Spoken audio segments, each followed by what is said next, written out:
Amen. In the Great Controversy, chapter 19.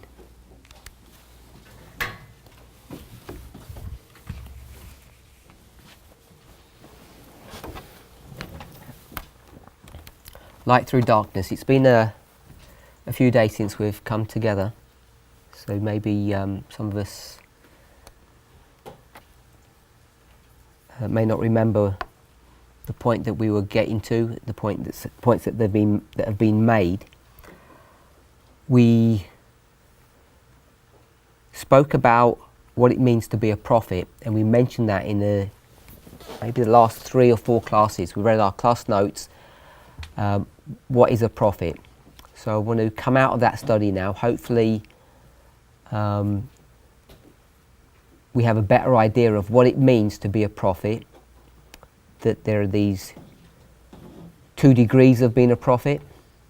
One that you get trained up as a teacher, one where you get special illumination, dreams, visions, etc. The way we've read it in those documents that you'll have, the transition seems to me, at least, to be seamless. She glides from one to the other. The way she even uses the term special illumination can be used as dreams and visions, but it can also be used as people opening their Bibles and actually understanding what those verses mean in a specific time period, the period or the reform line in which they're in. So we finished up in the Great Controversy around page 347, 346.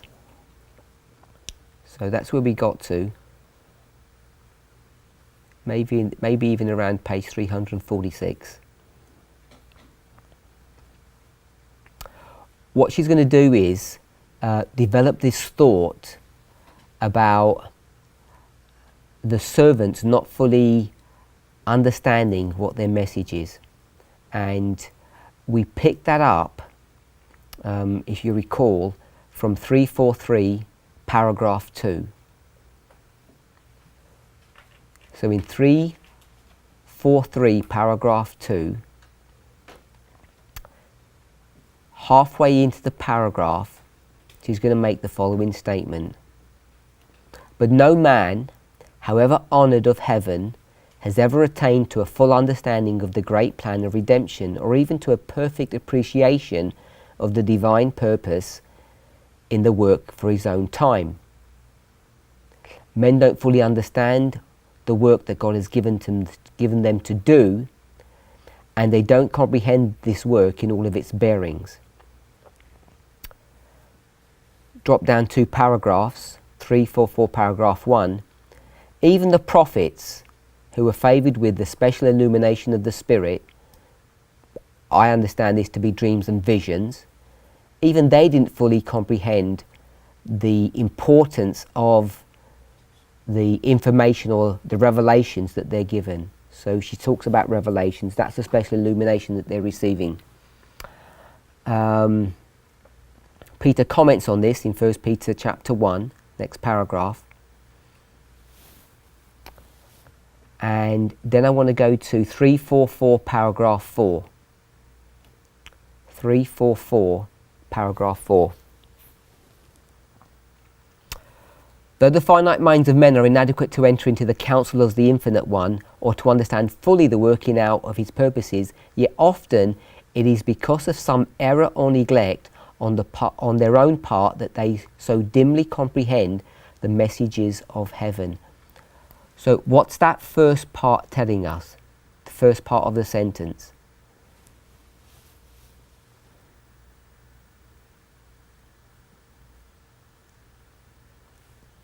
I want to ask a different question. Right, the question I want to ask now is, what does the word yet in this sentence mean?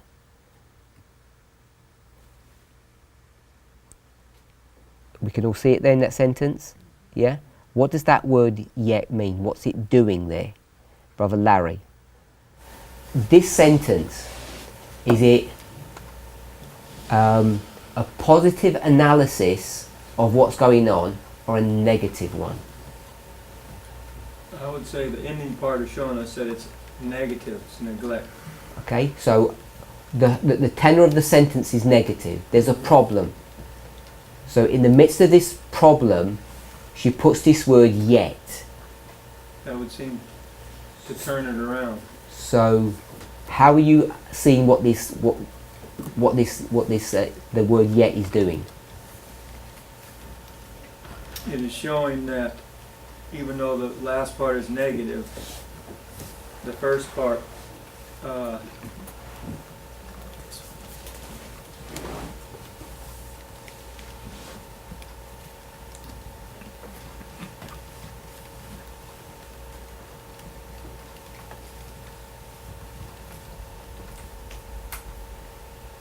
yeah, that's a tough one.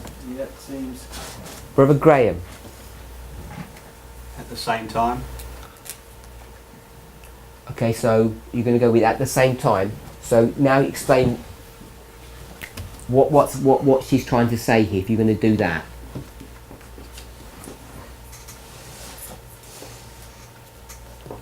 So men aren't able to work out the counsels of God, but at the same time it's because of their own errors or neglect.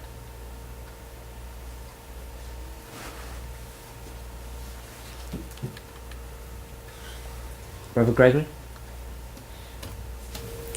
Despite the limitations of men,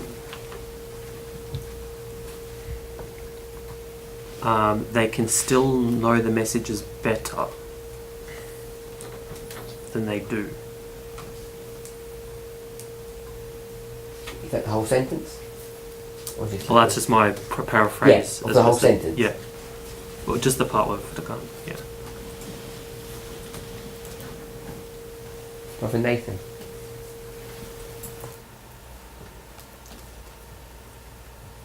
I'm not sure if I'm in agreement with at the same time. That's fine. You can give me a... I think that this is saying that even though men's mind are finite and they can't read into the purposes of God, if there weren't neglect or errors, then they would be able to attain, understand His purposes, because the Lord gives light to those who obey Him. So, yeah. Is this Rachel? I kind of thought of it as, like, because, even though men's minds are finite, yet because of error, neglect on their part, they even less comprehend the messages than they could. If that makes sense. Does that make sense, Sister Alyssa, to you, what she just said? I think so. Okay. But So it made sense to her. I'm not asking for your comment, I'm just asking if that what she said made sense. well, I think it does, simply because I was thinking similarly, but I don't know if it made sense to everyone else. But as long as it makes sense to you, I'm very worried about you. Brother Daniel. I think it's saying that the reason that people don't understand the message of heaven is not because they have finite minds. It's because they have error or neglect. I think that's what this statement says. Does that make sense? Say it again. The reason people don't comprehend the messages of heaven, it's not because they have a finite mind. It's because often they have some error or neglect. Brother Tyler. The original question is, what does the word what does the word yet mean? I had one before that. We can go with the yet, whichever question. What was the you one wanna go before for. yet? What's the first part of the sentence? What's the first part of the sentence dealing with? I was going to break the sentence into Oh, okay. two parts, and there's this yet that divides it. I want to say yet is but. I guess there's a lot of ways you can kind of say that. But But, yeah. Okay, so the first part, I kind of started writing for what Brother Daniel is, but you don't have to follow through with that.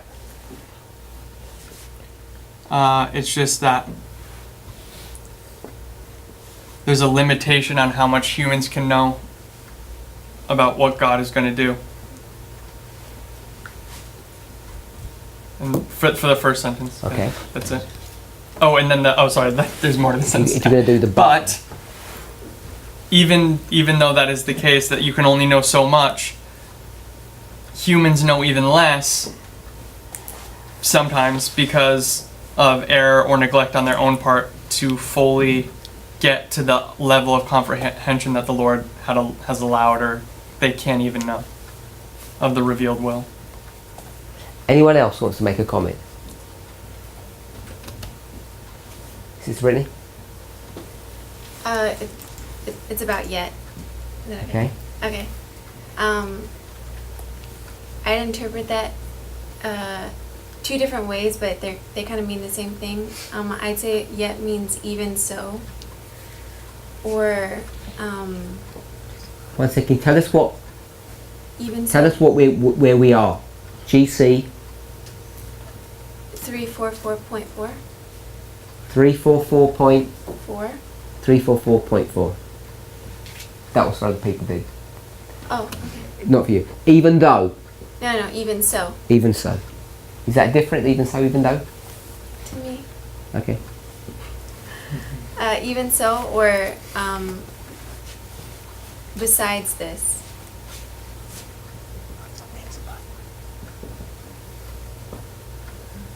Okay, so go with that then. So, what she says before yet is its own standalone fact. Like it's its own thing. But she's saying that might be true on its own, like if you just read it like that.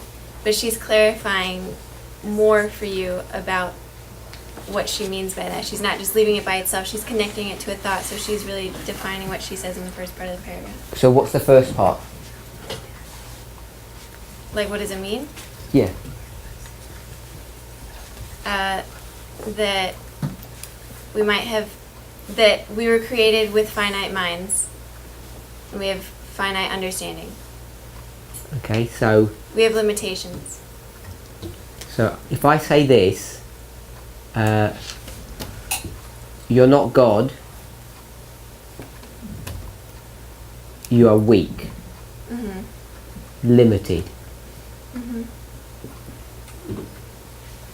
And then, so, even though that's true, Even what? even so, I heard okay, you you're right, say you're it. right, okay. I knew you were going to do that. You're right, okay. Even so, Oh. whichever. Whatever you told us, even though this is true, This is the bottom line on the right. what is the bottom line? That you can, that you don't have to be weak, or that's not enough of an excuse. Okay, so even though you're weak and limited and not like God, you're human. Even though you're human, even so, that's not what the problem is. Mm-hmm. The problem is what? What's on the right side? Which is what? What's the problem? Sinful neglect, or error. Sorry, error and neglect. So I'll put sinful error, because that's the connotation, is it? This error is whose fault? Is it the fault of a human being because they're human? No. No. That's the point that she's making. I think Brother Daniel summarised it quite well. This error, this problem that's on this side is not because you're human. And often we make that argument, I'm only human.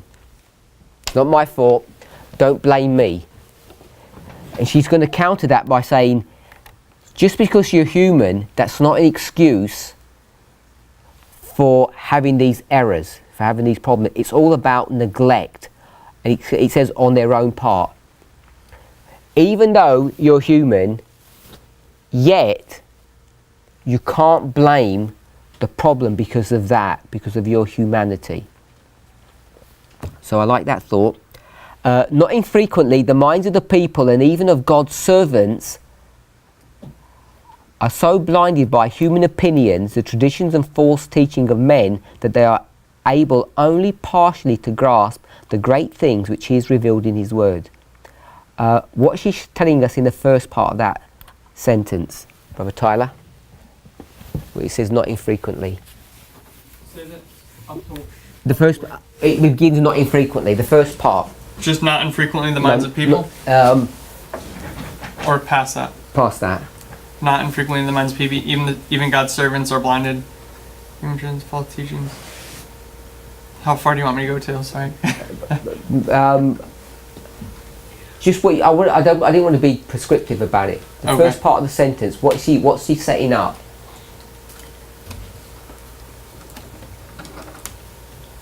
Without making the, I'm not trying to draw out what she's saying in the sentence, but what. And kind of picture is she drawing? You mean? Yeah.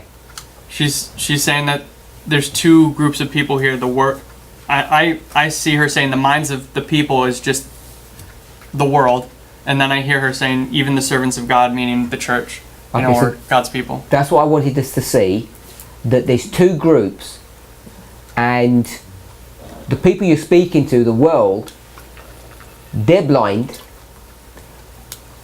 I don't know if you remember it in the document that we read.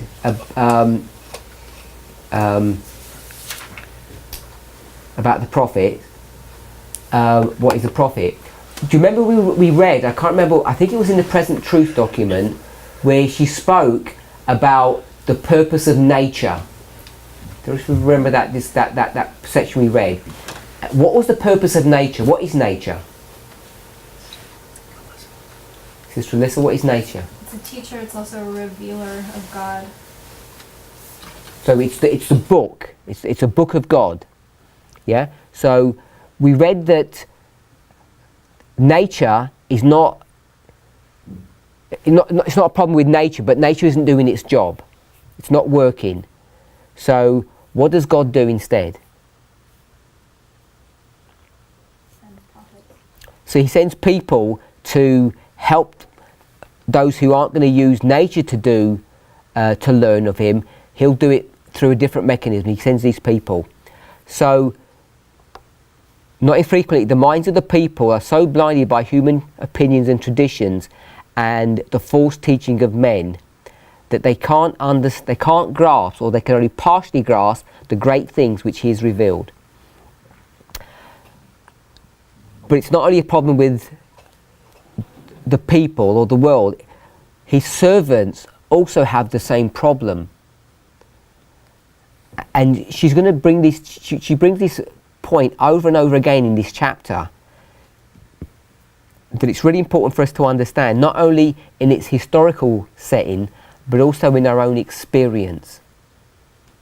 And most of us have been either attending the classes or watching the classes online that Sister Tessa's been doing, and we can see how this plays out. That we have opinions, we have traditions, we have ideas. Not only them,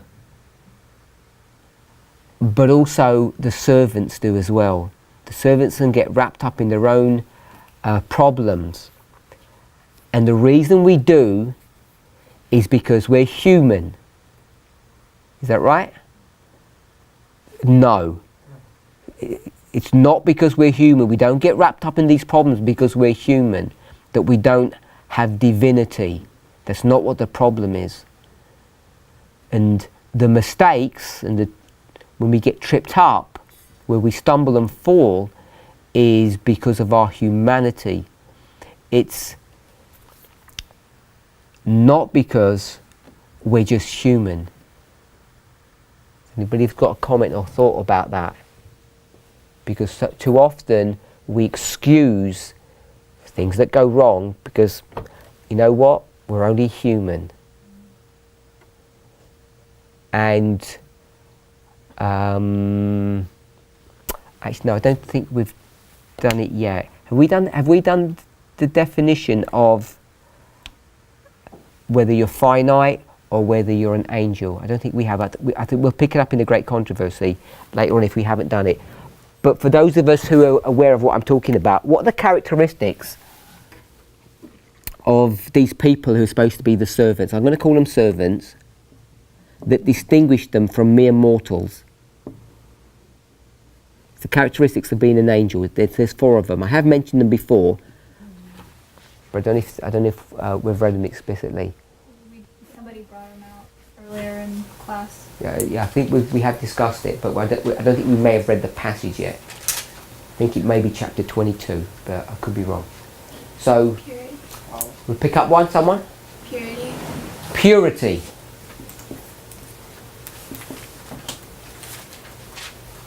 Is this Kathy? Power. Power.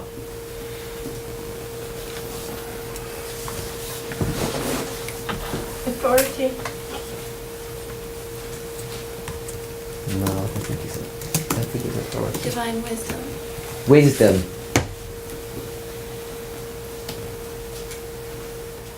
Is this Melissa? Glory.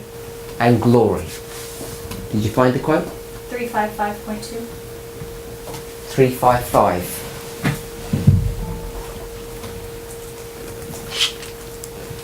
Okay, yeah, so I think it may be in the next chapter. So we didn't get to there yet. So these are the characteristics of an angel. This is what I'm going to say is the inspired or biblical definition of an angel. It's not the only one. And so we've got to we have this one, and it's in comparison to just a human. And a human, we read in Gospel Workers page 13, is what? Weak, erring, and feeble. Fallible. Sorry? Fallible is one. Is there 4? Yeah. That was final. No, fallible.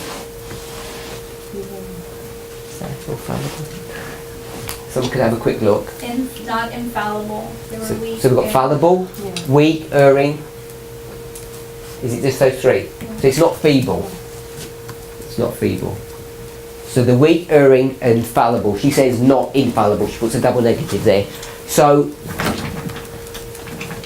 the reason we get into problems is because we stop being. I said servants here. I'm going to change this to angels, because I'm pretty sure the context is angels. We stop being angels and we become human.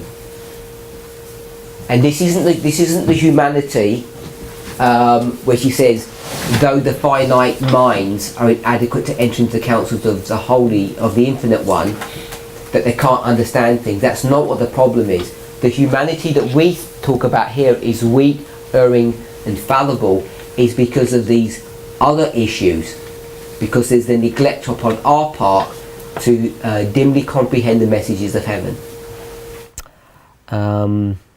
So she's got these 2 groups, the people and the servants are supposed to be these angels.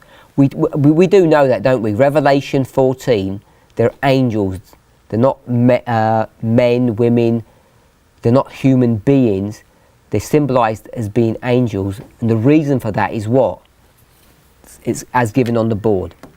So all these people are blinded by human traditions, false teachings, etc. So whose fault is all of that? That you're not an angel, that you're a human. What was the reference? JC 355.2. 355.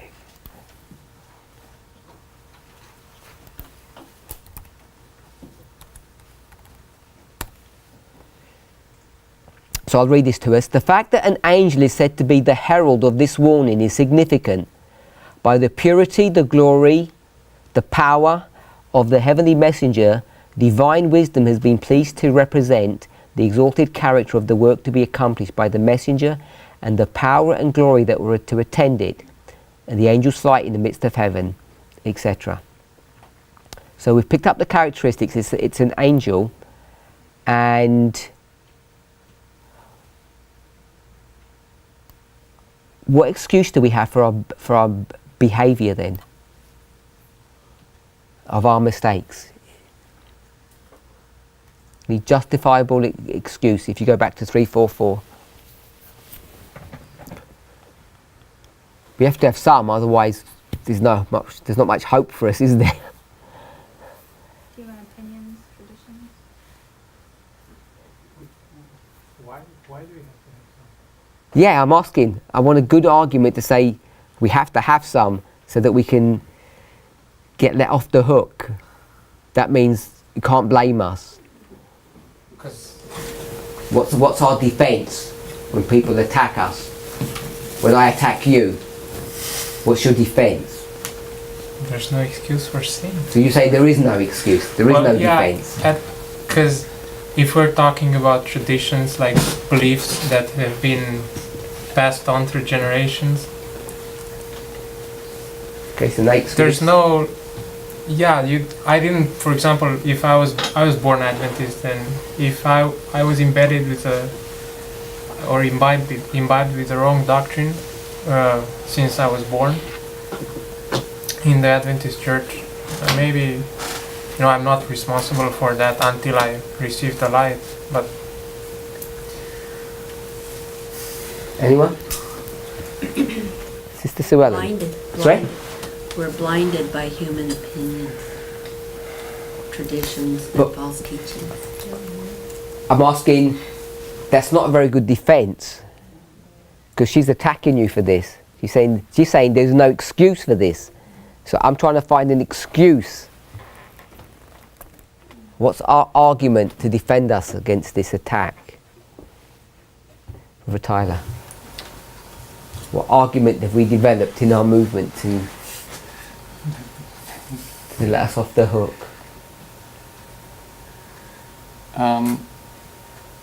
Initially I thought you were talking about, well, the first half, or the first part of them says you are finite, you're a human. No, that's not an excuse.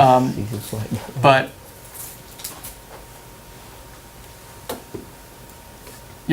so what's the question? I don't fully understand it. she's saying the problem we make all these mistakes is because of neglect. Mm-hmm. And Sister Brittany said sinful neglect. Mm-hmm. So I went with that. And it's not only the people, I mean, they can legitimately have those excuses, because if they didn't have that excuse, they wouldn't even need us, because nature would have done its work. But so we're not worried about them. But it says even us, even we've got all these problems. We're blinded, we've got all these things. So I'm saying, what excuse can we offer to negate the accusation that's coming, like you are unprofitable servants? What excuse can we offer? Brother Nathan. and this is that we're born in the fourth generation, and our fathers have killed us and offered us as sacrifices because of So we've got two things going on.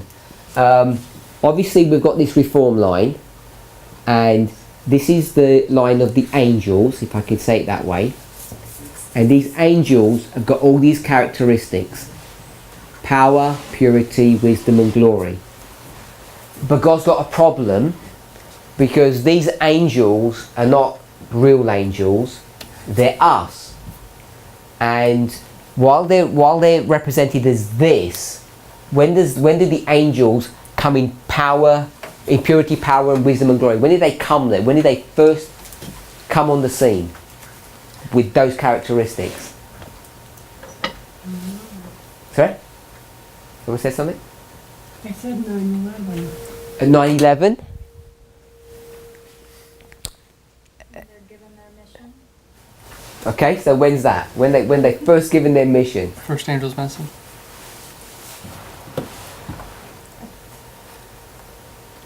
This is not a trick question. Well, if they were just born at 9/11, No, the angels aren't born. then for example, yeah. Which way, Marcus? Time of the end. Time of the end. So if we go with the time of the end, these angels have got all of these characteristics here, the very beginning. Which means when Jesus handed them a scroll, the scroll to the angel, first angel, and said, go down to earth and do your thing, they've got no excuse, have they? But we've got another line that comes underneath that, which is the line as Brother Nathan said, of the fourth generation. And what is it about the fourth generation? We got killed. Yeah, we got killed by our parents. So I'll do it here, because the fourth extends a little bit back.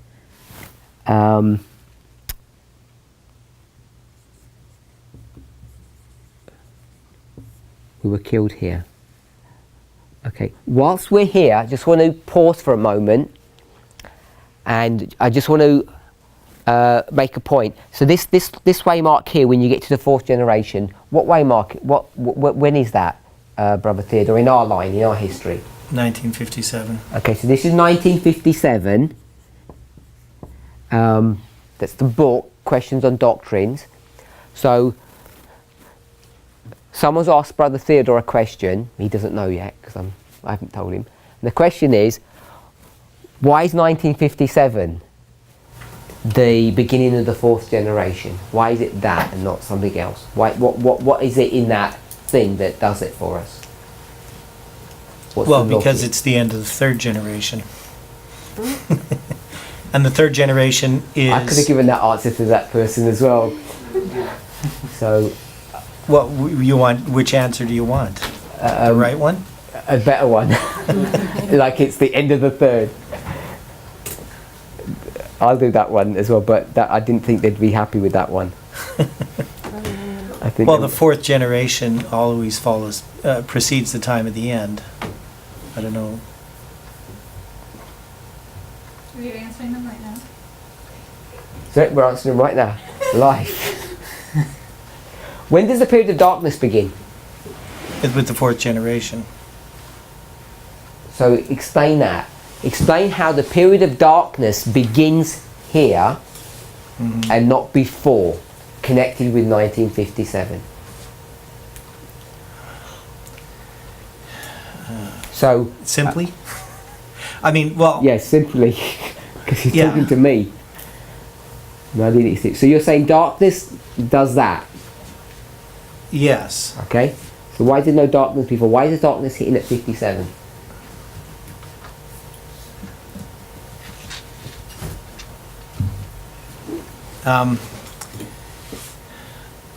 Well, because there's still light before 57.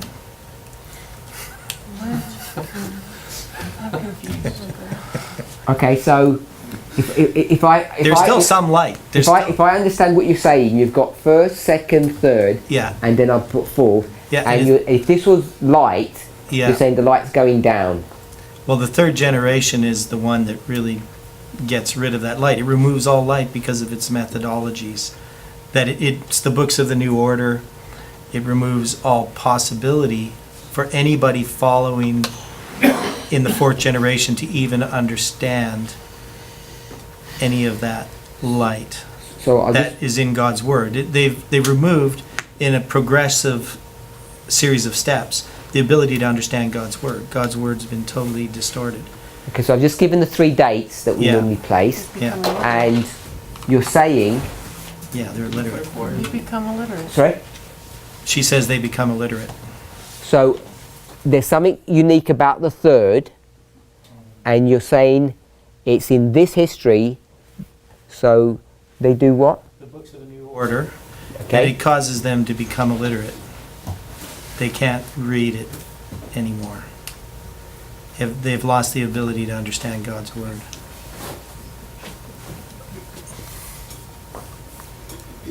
So we destroy our ability to read in this third generation specifically, and reading is to do with light. Yeah. And so by the time you get to here, there is no light.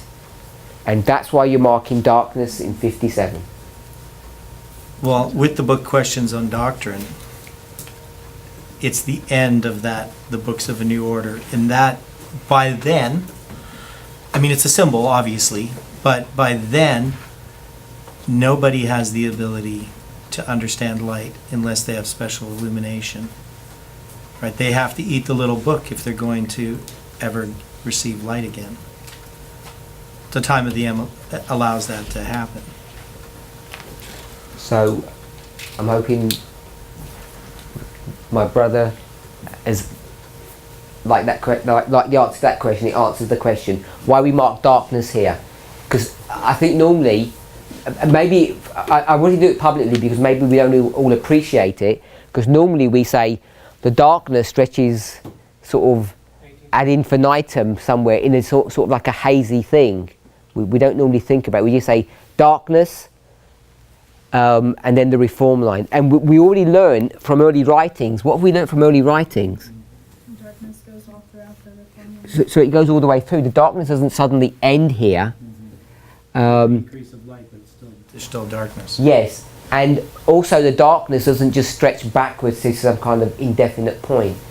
So if this is time of the end, this was 89, this would be 57, and we could mark darkness here, and the darkness continues on, but here light comes. And it's in the fourth generation still. And all of this is in the fourth generation. Okay, so I wanted us to just do that together, because sometimes we don't think about this darkness, you know, because we think it's going all the way back. But when you see that, then you can begin to see that there are some people here in this history, when they're bundled together in these companies, that they do have light, and it's those people who are going to be. I'm not going to go over that stage. We've already done that. So the excuse that I want to offer you to make you feel better is, even though we're these angels, the reason we make mistakes is because we're the fourth generation. You know, there is no hope for us. The only hope is that the angel comes down and we become the angel. We grow. We go through this preparatory stage, we're born again, all of that. But in the midst of all of that, we have to get to grips with who and what we are. And it takes time for that to happen in real life. So even though it sounds like an indictment here, the way she writes it, like you're without excuse, we have to realize that we started off in a really bad place. And it's not that easy to get out of that position. Just to comment on that from a personal perspective. So when I became an Adventist back in the, 82, and we started a Bible study group, and we started studying the latter rain and all this stuff that we're studying now. Back then, it was hard to even, you could have an inkling that maybe there has to be something that happens, that God has to prepare a people. But you have nobody telling you this, and you sort of think maybe you're a little loopy or something to even think that way, because everybody's looking to the church somehow to do this. But you read in the Spirit of Prophecy these little glimpses that there's going to be this movement that starts, in a sense, out of darkness, and all this light is going to come. And yet, you're supposed to have all this light because you're a Seventh-day Adventist. And it doesn't make sense. And I think if that's the excuse I would give myself way back then when I was, a young man. Nobody was telling you this, even though you could see it in the Spirit of Prophecy. That's why this movement made so much sense. Hopefully everybody understood what Brother Theodore was saying. And the other problem that God is facing is when he said there wasn't anybody to tell us, that buddy, that person, who's this person here, they also are this person here as well, at one level. And so they've got a learning curve to go through for themselves. And remember, we discussed this in Matthew 13. When I say this, what do I mean? What is the this that we've discussed in Matthew 13? Servants. Second and third. Servants. And the plants. The servants and the plants. You don't become a servant by first being a good plant. They live together. You don't graduate to become a third angel after you've passed the second angel. They happen concurrently, and if you don't become familiar with that, you can't see that this fourth generation person who's dead has to become alive, and at the same time they have to be doing this. They have to do both at the same time, and if you don't, you get into problems. Sister Tamina. I missed the point. We took some time to show how darkness came in, and I know from the prayer meeting studies that there's a group or people who have light before darkness. But how did you get the point now here that people are having light before the time of the end when there's darkness? I wasn't saying how they're doing it. I was just observing that there are people who God is using, who are looking up to Him. She doesn't explain what that looks like. They're certainly not angels, and they certainly don't have a message, but they have God's approbation upon them, His favour, because they're not sort of in the mire. And just one other point with respect to this, that you've got the angel coming down and you've got the dead person coming alive, if we can conceptualize it, and remember they're the same person. So what I want to do is tie up that mechanism of how you actually rise up from this death-like condition, how you actually shed yourself or shed these traditions and human opinions, how that happens. To me, a nice place to go to would be Ezekiel chapter 2 and chapter 3. Because in Ezekiel chapter 2 and 3, what is happening there? We're all familiar with that. We could have gone to Revelation 10, but I went to Ezekiel 2 and 3. What is going on there? Yeah. In the context, I want to frame it in this discussion. Not. We all know what Ezekiel 2 and 3 is about, eating the scroll and all that. We understand that. But I want to run that storyline into this storyline. I want to say Ezekiel 2 and 3 is a biblical story about what we've just spoken about. That's what I want us to see. So I'm just going to pause for a minute. An angel has purity, power, wisdom and glory. So we don't have any excuse to say we've got finite minds. But we're also the fourth generation, and they've got plenty of excuses, because it's not even their fault. It's all these people's fault. What hope did we have? We had no hope. But we can't be this angel after we've graduated to some some position on a line to say, okay, now we've got our act together, we can be the angel. They happen concurrently. We can learn that from the story of Matthew 13. The third angel hasn't graduated from the second. They happen at the same time. So I wanted to explain the relationship between the angel and the fourth generation from Ezekiel 2 and 3. Brother Theodore. Well, Ezekiel 2 he's given a message. He's told to stand up on his feet, and he's given a message to a rebellious house. And in chapter 3, he has to eat this roll, so he has to eat this book. And then he has to have an experience because of this book.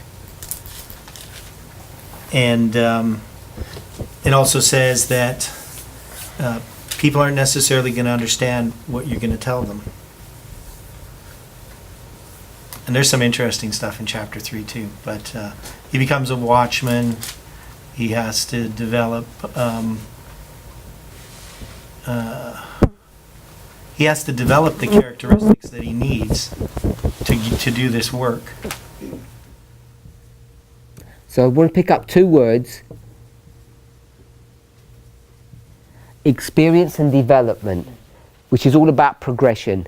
So I like that story in the context of this, because when God says, eat my words, that's this.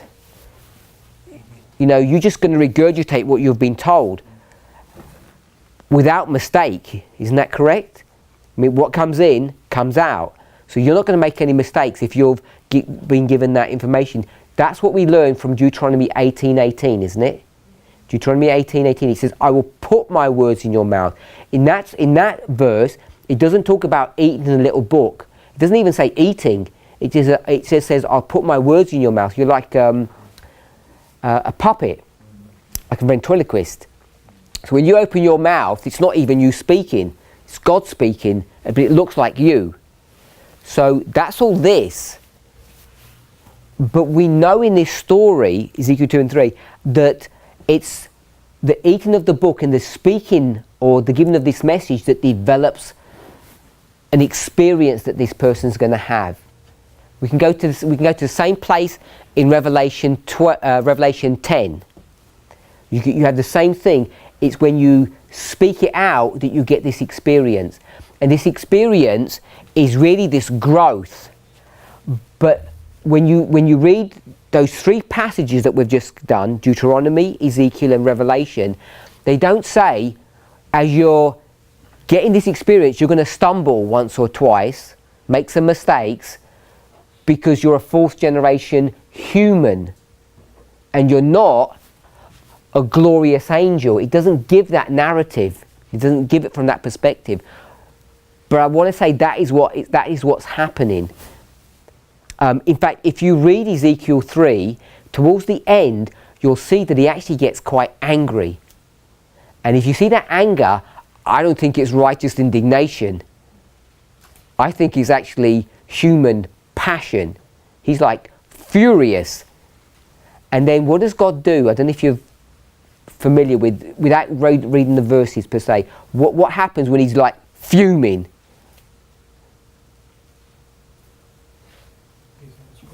Sorry? Gives him the scroll. No, he's already eaten the scroll. He's eating the scroll, he's doing his mission, and he's furious. The Spirit lifts him up and takes The him away. Spirit. Okay. The Spirit comes upon him and kind of like says, calm down, let's make it righteous. So you see his humanity rising up and God tempering it. Brother Nathan. I don't know if it ties in with what you're saying there, but later on in chapter 4, it talks about what he has to eat. He has to eat the lentil or this combination of foods that are unclean, I guess, in some way. And then he gives him the cow dung to eat so that you have like the comparison, I guess. He had God's food to eat, and then he had the unclean thing to eat, if you could say it like that, as he's representing the north and the south with that vision. Yeah, I think he actually cooks the food on the dung. Yeah. He doesn't eat the dung, and he says, "Cook it on human dung, because I want to make it look bad." He said, "I'm not going to do that." He says, "Okay, we'll switch to cow's dung." But yeah, the principle is right there. So, and if anybody's got any thoughts, I want to ask a random question. Oh, you had your hand up. I'm sorry. No, I'm good, thank you. Okay, I want to ask a random question. I gave you 3 books, chapters. What were they? One each. Sister Kathy, the first one? Ezekiel 2 and 2? First one? Oh, first one. It wasn't, the first one in order was Ezekiel. Oh. Do you see? No, Bible passages, the one. Oh, Deuteronomy. Deuteronomy. You 18. gave us the second one, was Ezekiel. So I'll do the third because that's easy. Revelation. Okay? And all of these are eatings. So, what should we do with it? If it says eat, eat, eat. Where in Deuteronomy says you?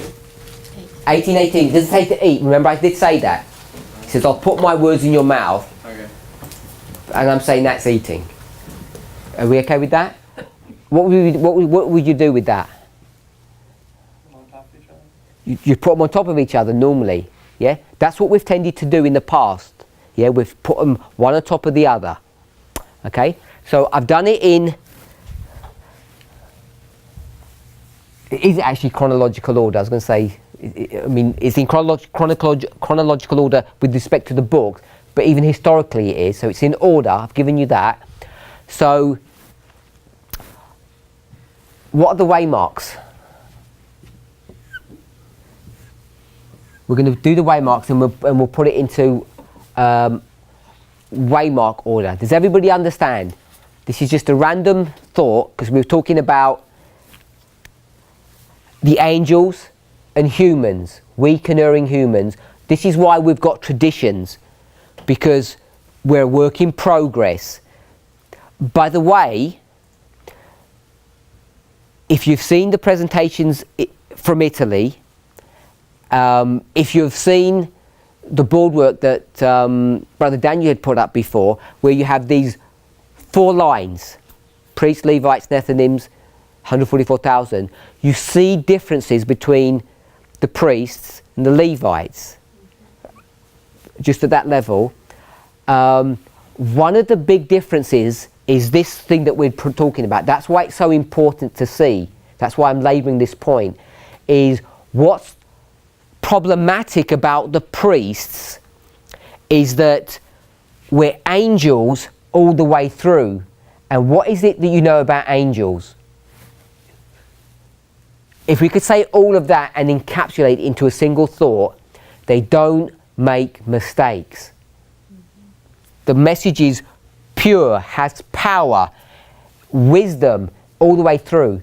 But the problem is, God's got to deal with these dead people, us. And this is what makes, this is what's different about the priests and the Levites. When he deals with the Levites, when he goes through their line, you have similar dynamics. But we're talking about the Church Triumphant. And the Church Triumphant began when? So this has become a controversy, a subject of a shaking in our movement of where we begin the Church Triumphant. And Sister Tamina says 1989. Okay? So why is she wrong?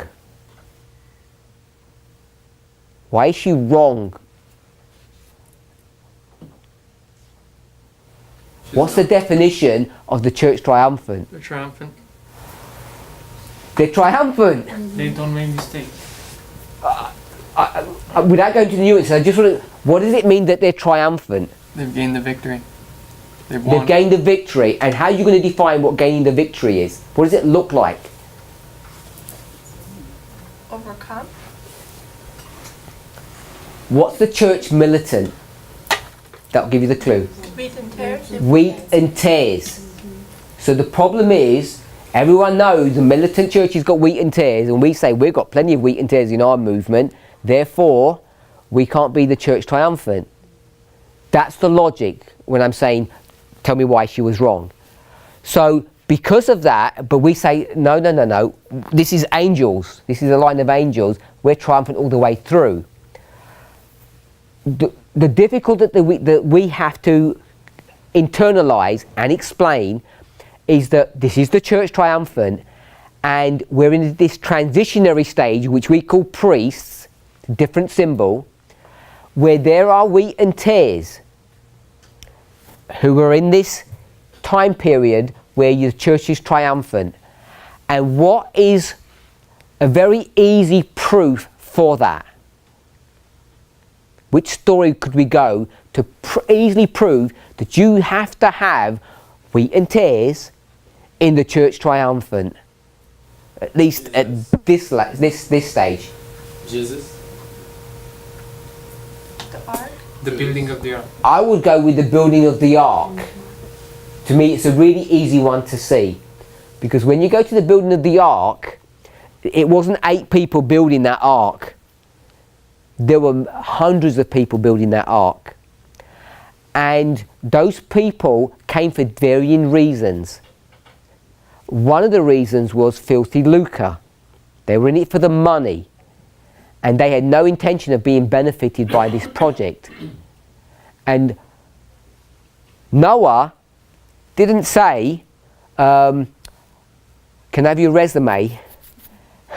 Your CV, I don't know what you call it here.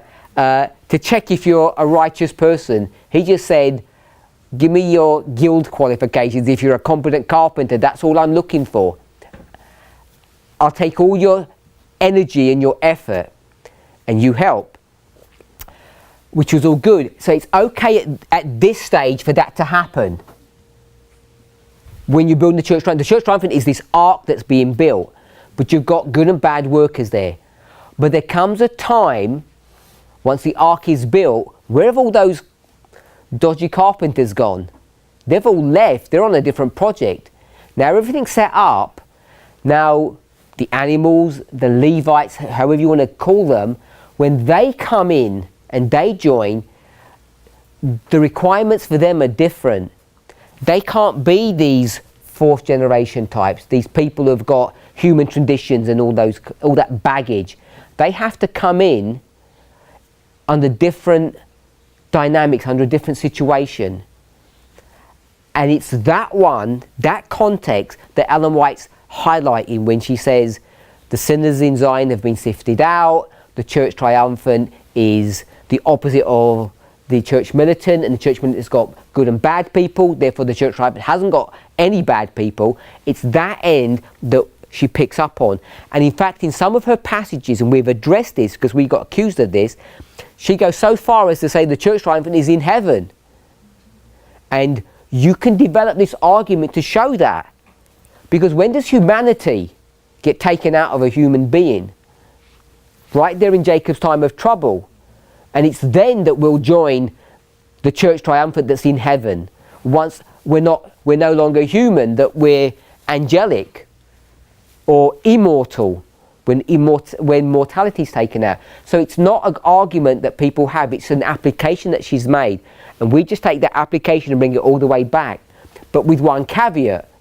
We say the history that we're dealing with here, where we're dealing with priests, has got good and bad carpenters. God needs every one of us in here. So we don't want to get rid of those foolish carpenters. We want to keep them, otherwise the ark wouldn't get built.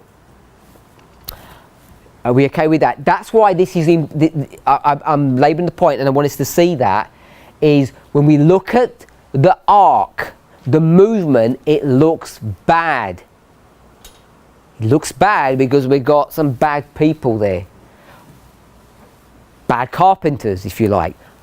But also, these beautiful angels are actually human beings that were killed and destroyed by their parents, and they need a lot of re-educating, and it's on-the-job training. And when we can see that, I think it explains, if not, I would venture to say everything, but at least a lot of what we see with our human eyes. That there's just bad carpenters who swear and drink and they put their music on when they're building the ark, disturbing us all. But they've got other people who are actually genuine, but they've got a lot of transformation to go through. Question?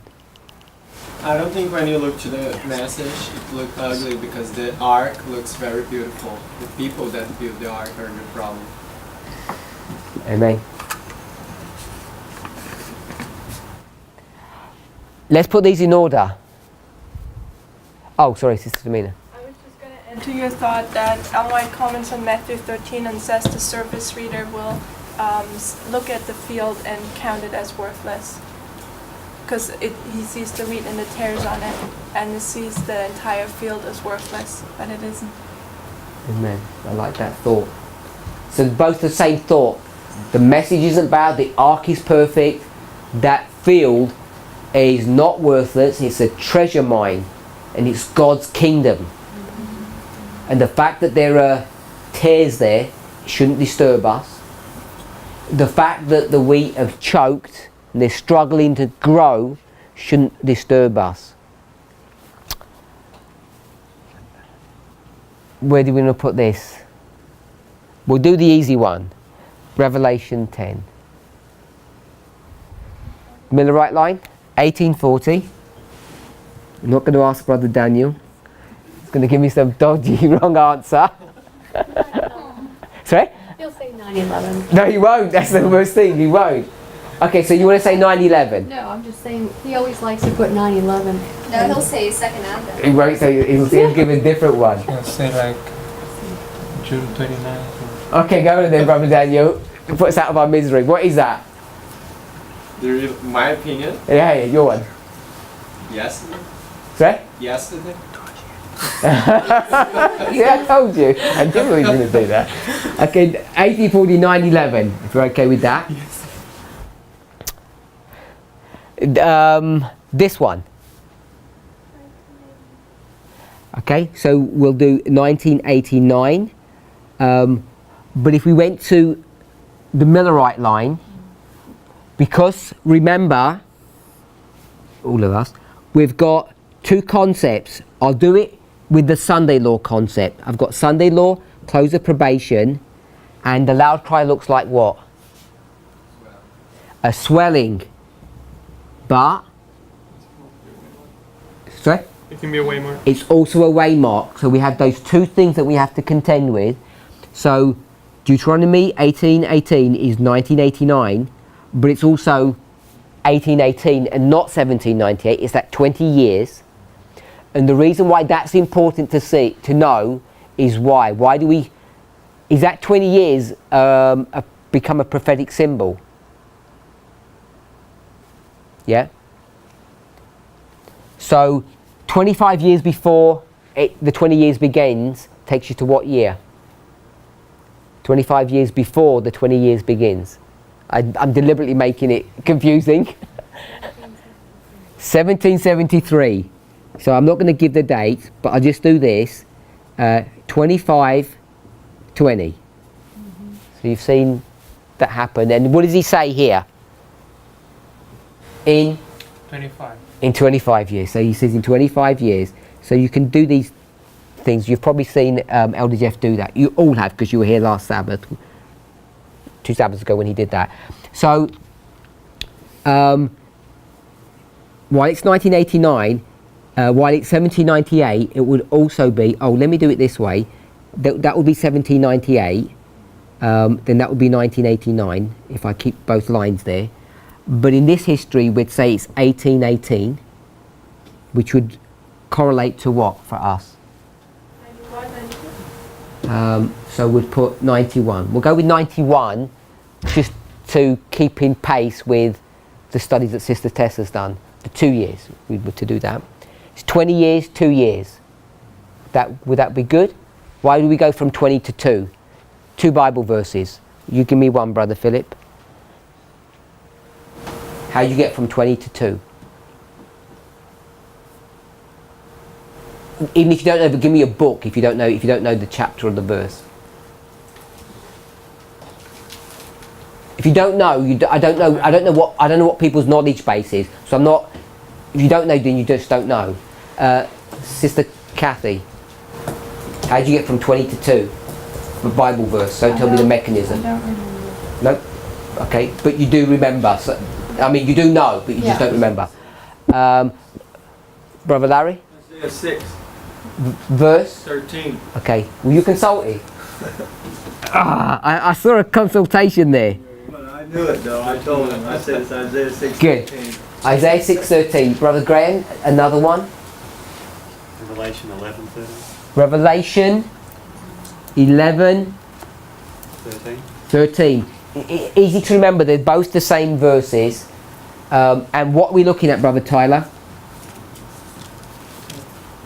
I want to get from 20 to 2. Oh, a tenth. A tenth. Remnant. So this is the symbol of the remnant.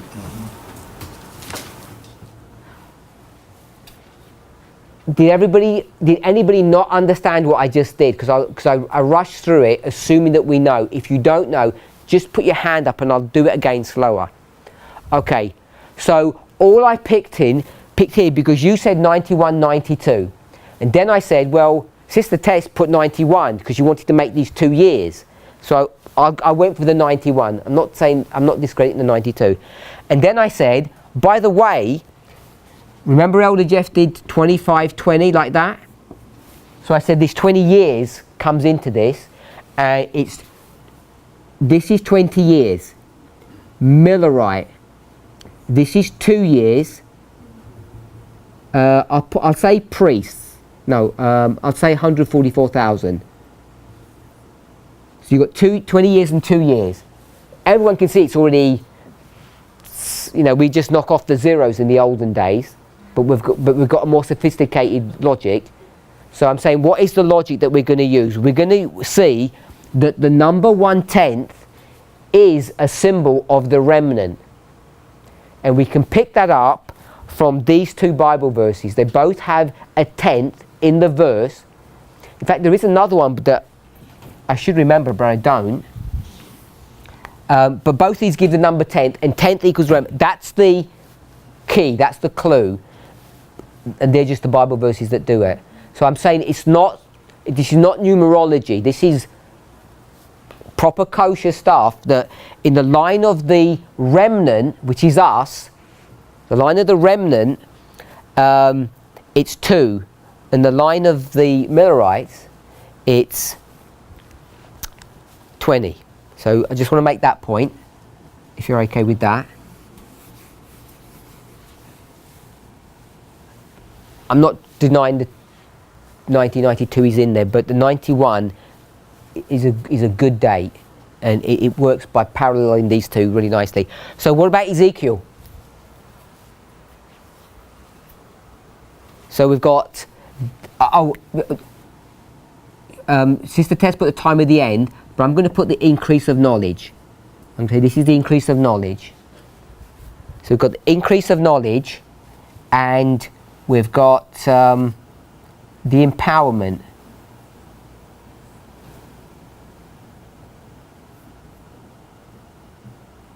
What way mark is that, the empowerment? Empowerment the first in an agricultural cycle, Sister Brittany. With the agricultural model, what would that be?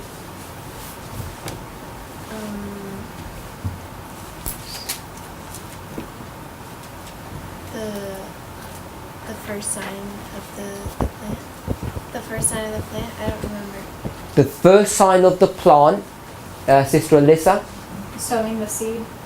Sowing the seed. They're all correct answers. I just want you one more. Rain. Former rain. So I'm going to put former rain here. And here I'm going to put preparation. Sister Tess? So we only eat under the first angel? Sorry? We only eat under the first angel? Well, here, we're into the second now.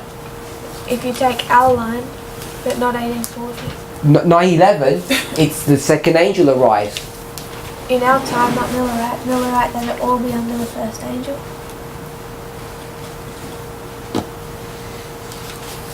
These two would be, yeah. Okay. Part of the logic for that is that the Millerite line is only the first angel's message. That 46 years, 1798 to 1844, is the first angel's message. But that's not how we're treating it on this. It's okay, I'm just confusing the issue. We just said some day ago that Sorry? we just said some days ago that the first angel ends, then begins the second. Now you're saying go 46 years. It's all about playing with numbers. Right?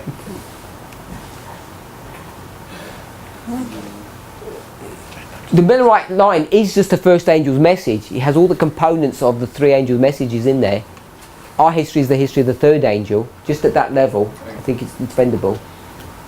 Picking up on What you're answering to, or just Sister Tess's argument. If we're saying we're eating under the first angel's message and then the second comes, I'm suggesting we're supposed to eat because then we're to give the message. Ezekiel is to give the message. John is to give the message.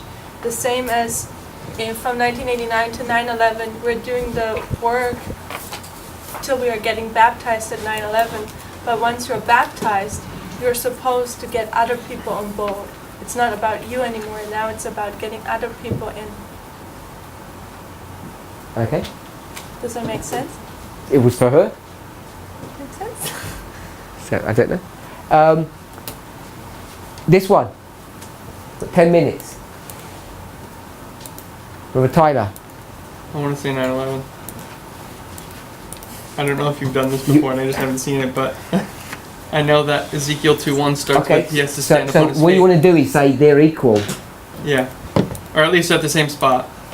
They're equal. Sure. Proof texting. Okay. But I already set you up to. I know you already set me up, but I mean the context of the passage. Because this is not. You're not going to do that now, are you? No. So if you're not going to do that, where's it taking you? That you can't do that. I mean, I get that from the logic of your diagram, but in the passage, you know, there's supporting evidence. And I think that the only There is? reason, yeah, Supporting evidence? yeah, Which passage you going to? Ezekiel 2:1. Agree. Let's go to Ezekiel 2. Okay, no, let's hurry up. Let's not go slowly. Ezekiel 2:1. We don't have a morning class, do we? I don't think so tomorrow. No. Okay, Ezekiel 2:1. And he said unto me, Son of man, stand upon thy feet, and I will speak unto thee. He's standing upon his feet. And he later in Ezekiel 37, if you overlay those two things, he stands on his feet when the breath comes. Maybe that's not consistent here, but It is consistent. I get that. So you're 9/11 then. Okay. yeah.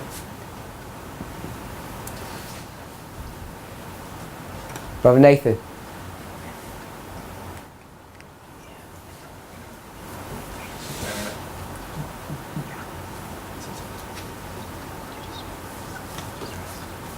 Anyone? 5th day, 4th month. Sorry?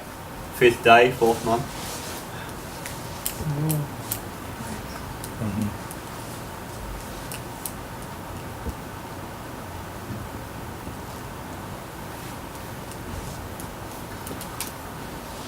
Brother Tyler, over to you. What? Over to you. Why? Brother Graham? Over to you. No. Come on. Go on then, brother. No, I don't know why he's saying it. Ezekiel chapter 1. In the original, okay. they tell me that there's no Bible splits, chapter splits and all of that. It's just one narrative. Okay. Is that good enough answer? There are no chapter divisions. So, Brother Tyler. That's fair. Okay? It's fair. Carry on then. I don't know if is that sufficient enough?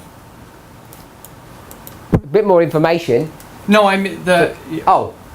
No, my point is that to use the lack of division breaks enough, or chapter breaks, a good enough answer to take it away from Ezekiel 37, where we know that symbol of standing upon the feet is consistent With what? with. Well, I mean, he's standing upon his feet, and he You with said, 9/11. you said consistent. Where do you I have meant with 9/11. consistent with 9/11 because of Ezekiel 37? Yeah, Ezekiel 37. And the problem you're going to find is that you're assuming that your version of Ezekiel 37 is correct Yeah. to bolster this one. Mhm. So we're proof texting in a risque fashion. It'd be much safer, I'm suggesting seriously, to stick within the context of the passage. And if you read through, you know that Ezekiel 2 is at the same time as Ezekiel 1. Then it has to be 5th day. There's no indication, and it goes past Ezekiel 2. There's quite a few. I'm deliberately not asking Brother Theodore. Yeah, I guess. Because you have to go through Ezekiel, not with the chapter breaks, even though they may be helpful in some way. The years. But with the vision breaks, and even the visions aren't all in sequence or whatever. So if we just went with the vision breaks, so carry on then. Then he's right. Then Okay. it has to be 5th day, 4th month.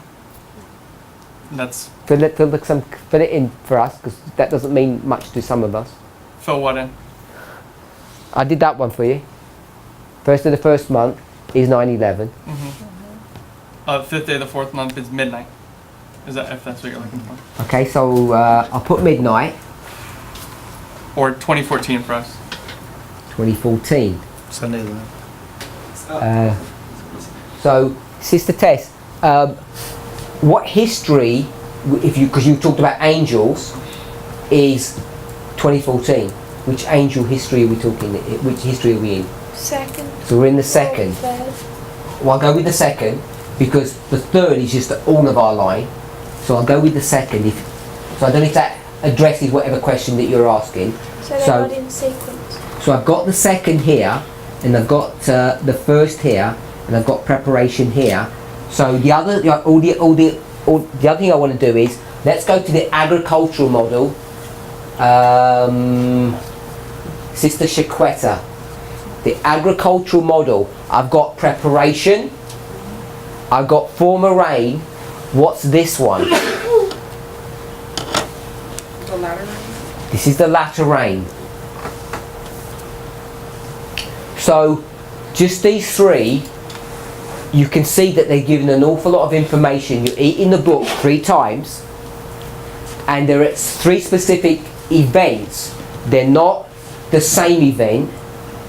That the first one is you eat the book at the time of the end. We can argue that it's the increase of knowledge, but we keep them together. Then you eat the book again at the former rain,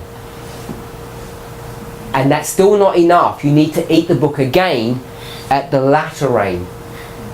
So that's just a really simple overview. When you start looking at the implications of that and how it impacts our experience, when we start looking about the interaction between a human being and an angel, and what's going on and what's about to happen once close of probation happens, all the sinners in Zion are sifted out, and we have what we would all think is the classic understanding or definition of the Church Triumphant.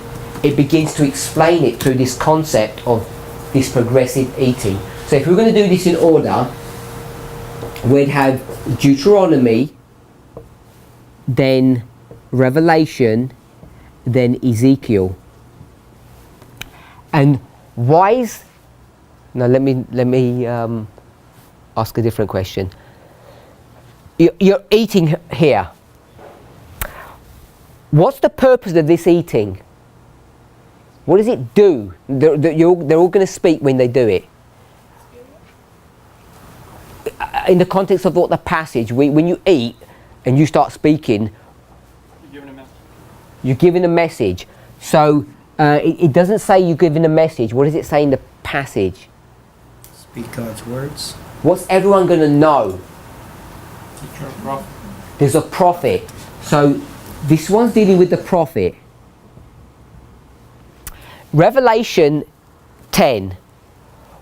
When you eat, taste sweet, and then you have this bitter experience. What is that bitter experience about? Disappointment. So I'll put disappointment then.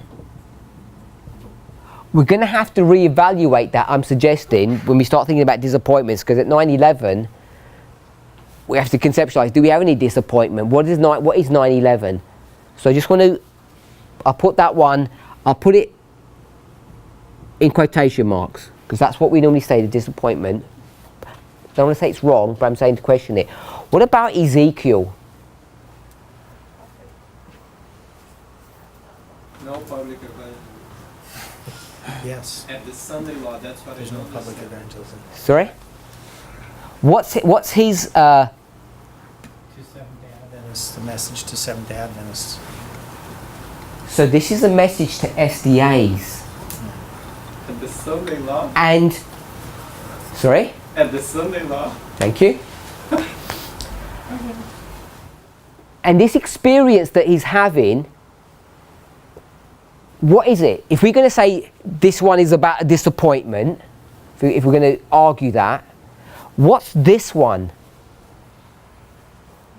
What causes, if I use the word his disappointment, because if you're going to say they're equal, what causes his aggravation? We spoke about it a moment ago. I pointed it out. Once he eats, he's going to do this thing, and what happens to him? Sorry? Yeah, he's angry. What's he angry about? Who's not listening? The leadership. Israel. The rebellious SDA. house. The SDA, and it identifies what the SDA look like now. What's the word that it uses that identifies what they're like? It's rebellious. Yeah. So all I want to suggest is that when you take the different eatings, put them in the order, put them into a framework, that they each are describing the different experience that we're going to have. This one, I think, is easy to see. A prophet's raised up here at the very beginning of this movement. Without that, we don't even have a movement. This one is an interesting one. If we're going to mark this at 2014, interestingly, Brother Daniel told us that this is the Sunday law, and at the Sunday law, going to SDAs, the eating of this book and the speaking produces an experience, and it produces an experience of anger, whatever that means, and that is angry because the people that you're speaking to are being identified as being rebellious. So they're rebellious here.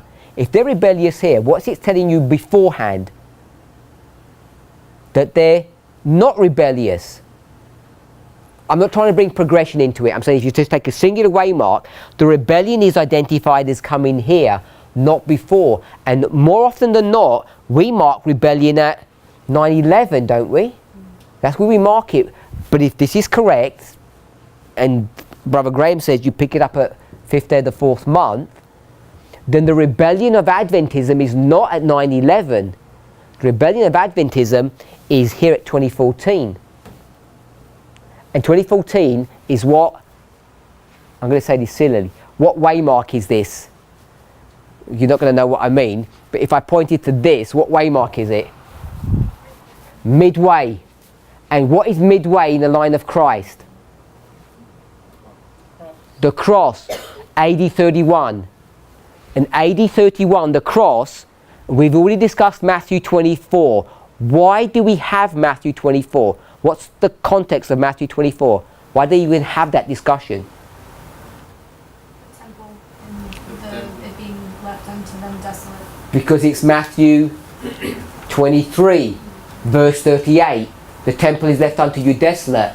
He's just told the people that this house is rebellious. It's a desolated house. So this is not 9/11, this is 2014 specifically, and when you go there, you're going to have some head-to-head clashing, because they're going to come back at you, aren't they? Because their foreheads are flint, and you have to have a diamond point. And what are you going to mark on their forehead? This diadem that you're going to use, which is on your forehead. It's not just like a forehead, like a sheet, like headbutting. This is like a horn that scribes something on their forehead. So I just want to mark that point. It's this one that, as a movement, we really want to pay attention to. If we're marking this at 9/11 with all this evidence that we have, what is it teaching us? Did we have a disappointment here or not? And if it is, what was the disappointment at 9/11, or what it wasn't? And last question, and we'll close. I'm not saying that we've got an answer to that. I'm just directing us to this for us to consider. Following the logic with rebellion in 2014, do we mark then the close of probation for the church then? Close of probation is Daniel 12:1. That's my standard answer. 12:1 is not 11:41. It has implications, I understand that. I just get cautious about using terminology without being really careful about it on the line. Let's pray. Our Heavenly Father, we want to thank you, Lord, that weak and erring as we are with all our preconceived ideas, our wrong thoughts, that you can use us, Father. That not only do you use us, but you look at us not as we are today, but what we can become, what we will become if we remain faithful and true. You truly see the end from the beginning.